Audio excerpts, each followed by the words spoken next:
आज दुपारी 3:30 वाजता जरा बाहेर चाललो होतो. 12 बोड्याच्या यशा अजून आजू बाहेर येऊन निवांत बसले होते.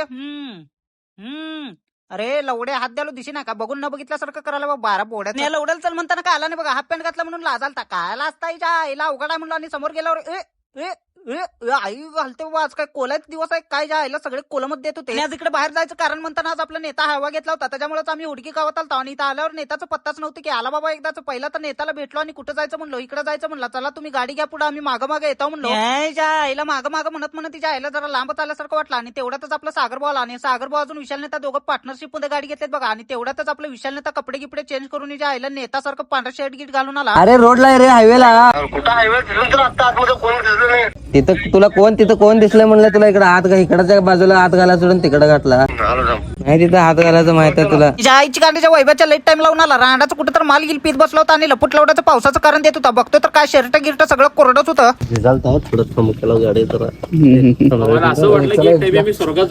बाबा आईची गाडीच्या संख्या रांडाच्या आडवीच हाईट वाढवली की उभी वाढता वाढीच नाही. सगळेजण आल्यावर चला आता पटापट गाडीची पूजा करू म्हणलं. आणि नारळ फोडून पूजा करून झाल्यानंतर चला आता तोंड गोड करू म्हणलो. दोन पाहिजे